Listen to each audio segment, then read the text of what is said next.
Okay. Here we are, ladies and gentlemen, boys and girls, friends and foes. Welcome to my channel again, Viking Rogaland. So, I'm here in Pattaya and I enjoyed the time with my family in the Philippines. I was there 2 months and on my way to Asia, my carry-on luggage was stolen on the train in Milano or Milan, as they say in English.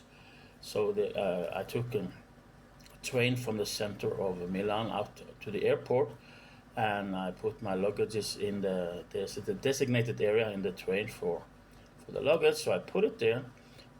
Heavy, big blue suitcase on the bottom, and my carry-on suitcase on the top. And I've been doing this for many years, traveling, and never had never had any problems with what happened. Um, I never took that train before, so I thought, okay, this train is going straight to the airport, right? But no. But anyway, there was big security. I mean, when you want before you can enter, you have to show them that you have purchased the ticket. So they will not allow anybody in the train without even enter the train without checking your tickets. So I put the luggage there and I sat with my back to the luggage because I like to look forward. Anyway, long story made short. My carry-on luggage was missing when we arrived to the airport.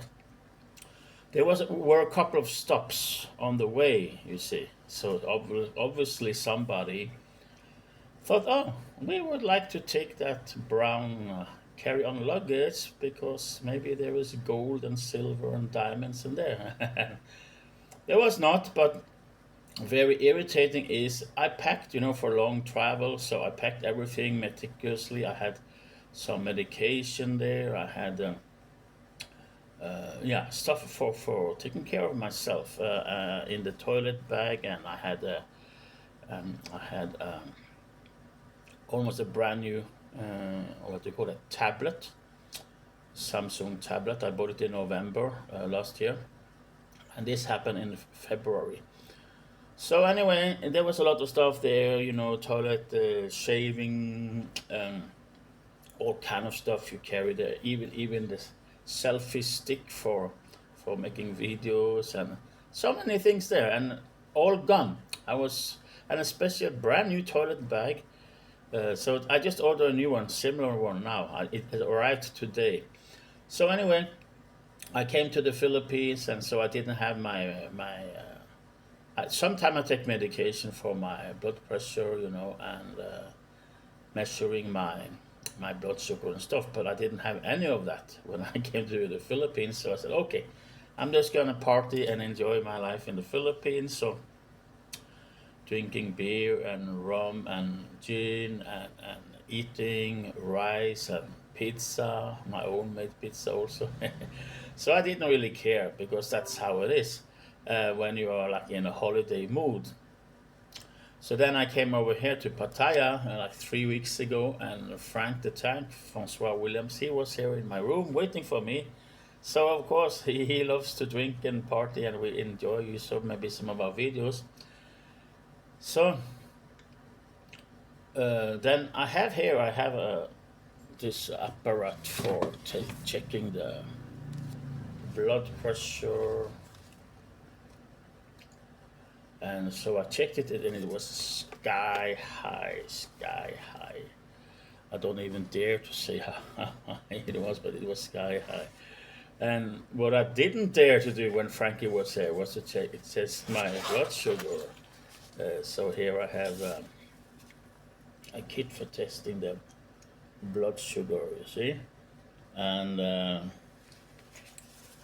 when he left, I just rewinded down a little bit for to be alone, be alone in the room and stuff like that. And then I said, okay, I'm gonna grab the what do you call that one, Tyr in Norway. Tyr, it's the bull. The bull. I will grab the bull by the horns to check out what is my blood sugar, and wow, it was totally crazy. And whew, so of course I realized I've been buying rice meals from the lady down here, just down the road, and enjoying the Thai food. Of course, there's a lot of sugar, MSG, and all that kind of stuff. And then I was drinking several liters of beer per day, you know, just drinking and drinking and drinking and drinking.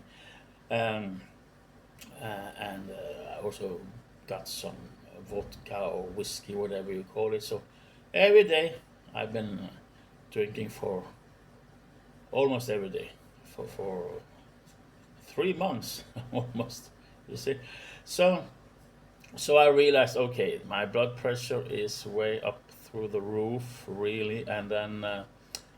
My blood sugar, I have never seen it so high. If you're familiar with the values, I will tell you.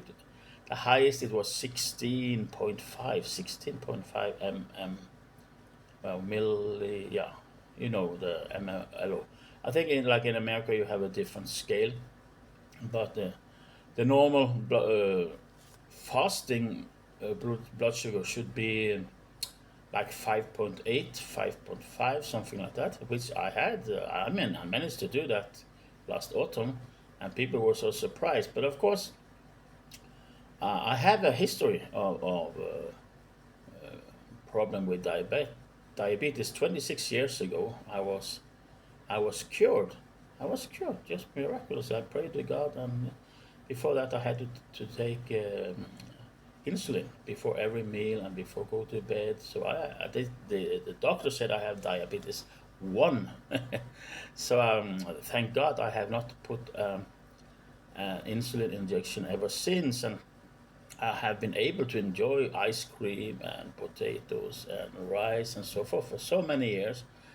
But of course, I'm just sitting here in the room. I don't want to go outside too much. Lazy, and never moving, almost never moving. And so all of this stuff made me realize, okay, I've been there before. I come to a place a point where I say, okay, I'm not gonna drink for a while. Of course, alcohol, it makes me totally exhausted. I have no intention of doing anything. I mean, I don't have energy, so of course, because I'm drinking, that's the main thing.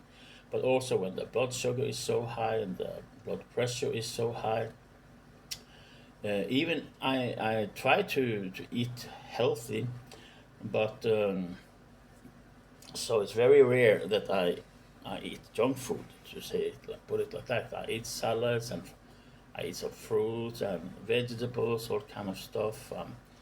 Yeah, so I know how to eat healthy, but it doesn't help when there's this overload with carbohydrates, sugar, alcohol for such a long time. It really took the toll on my body. So even if I don't have any pain or something like that in my body, thank God. But I realized that I'm just so tired. I don't have energy to do absolutely nothing. So I'm always upgrading on myself with some protocols, like healthy, like here in the room I had this one. It's high quality extra virgin olive oil. Then I had just emptied now. I have this apple cider vinegar stuff, and then I bought a big sack of cloves. Cloves. Do you know what is a clove? Um, Cloves are, look. This is just a part of the sack. They didn't sell smaller, so I bought a big sack of cloves, guys. So here is the clove. Okay. So the clove is from the Moluccas in Indonesia, and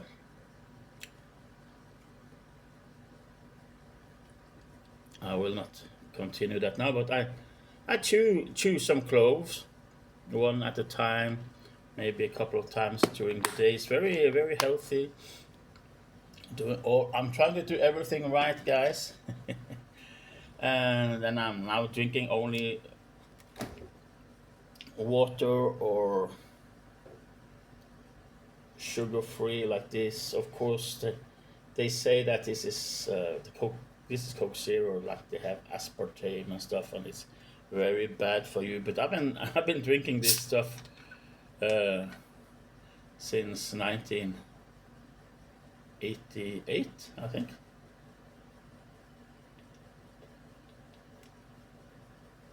Maybe 87, 86, and but then I drank the real thing, the real thing for many years, and that's why I had diabetes, I think. So this one also, I love this one, soda water. So then I mix it with a lemon. I buy the limes, the green limes here. I think yeah, I have more in the, so I can show you. Yes. Okay, guys. Limes. Okay. Thai limes. They are suited for this one. This is a special press that has been made exactly for lime. So cut the lime in two and push here and so so that's it. So I'm really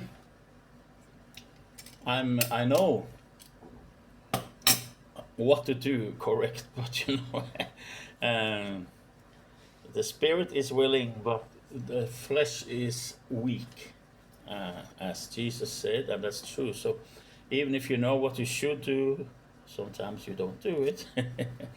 But I came to the point here that okay, it's so serious. I know how serious it is with especially with high blood sugar. I had a good friend in Romania. He ignored. He stopped taking his insulin because he claimed that God had healed him. But we were so surprised. Wow, that's amazing. He was like 41, 42, Viorel in Kulea, in Constanza. And so I moved down there as a missionary with my family from Norway, and we worked a little bit with VRL. The problem was that because he didn't treat his diabetes, suddenly he had to cut off. I think it was one of his legs. Had to cut off one of his legs because it became.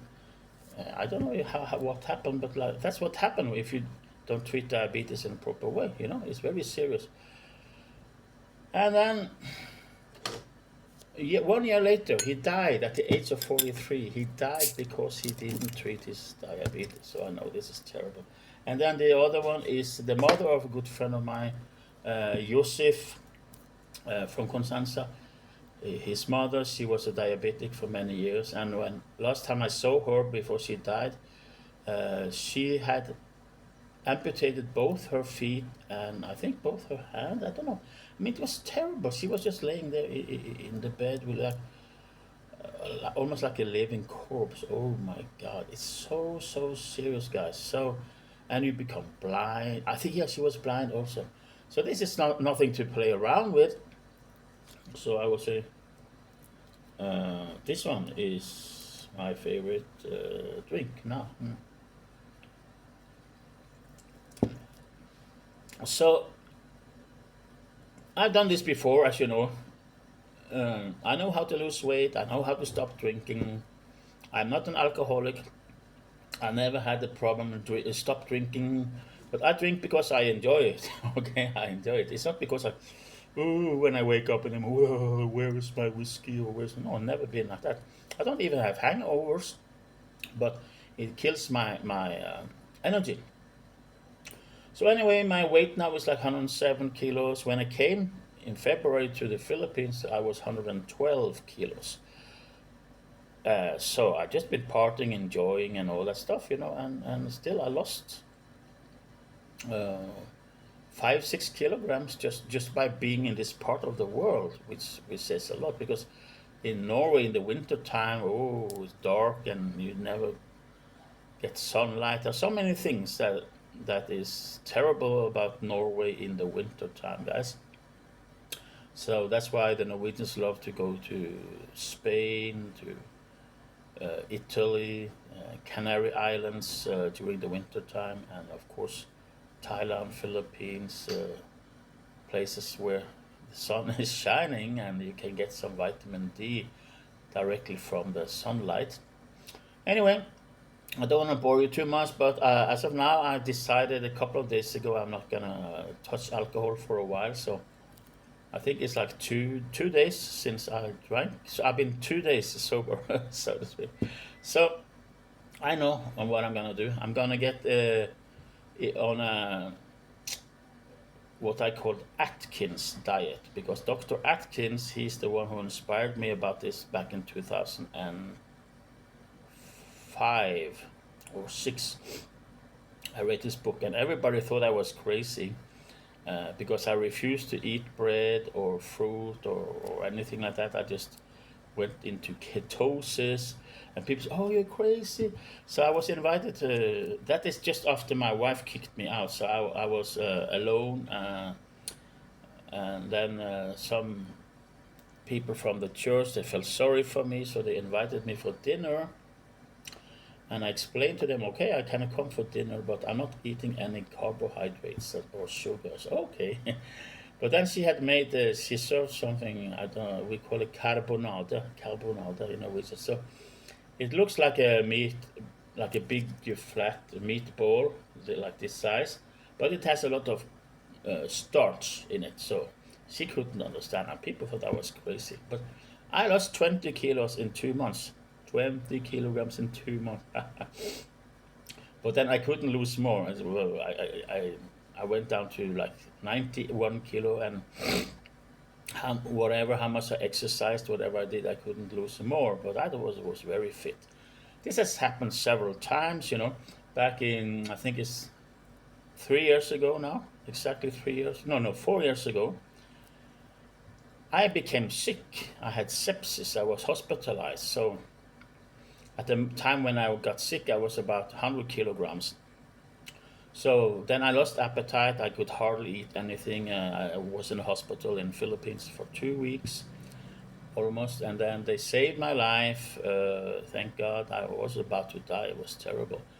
And then when I came out from the hospital, I was like 97, but I had no appetite. So I said, okay, I'm going to start the Atkins diet. Okay, so no alcohol, and no rice, no ice cream, not all that kind of stuff. So I went into ketosis and I went down to 81 kilogram.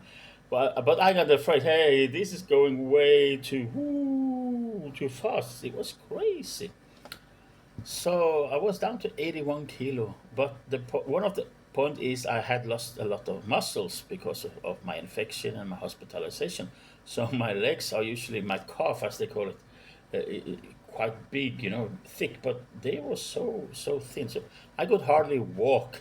So that was not a healthy journey at the time. But at least I was very skinny, right? But the thing is, I like to enjoy life. I really love food. I love drink. So it's I have to be motivated. So the motivation comes and goes. That's how it is, guys. But at least now I'm gonna try to get. I'm not. I'm gonna try. I'm gonna go down. I don't care so much about the weight actually. What I care about is the blood sugar and the blood pressure, those kind of things. Okay. So thank you for your attention and God bless you. And I will probably keep you a little bit updated about what's going on. Anyway, I'm gonna stay here in Thailand for yeah, at least I think 1 month more. So I'll be staying here for a while. Okay. Thank you so much. Bye bye. God bless.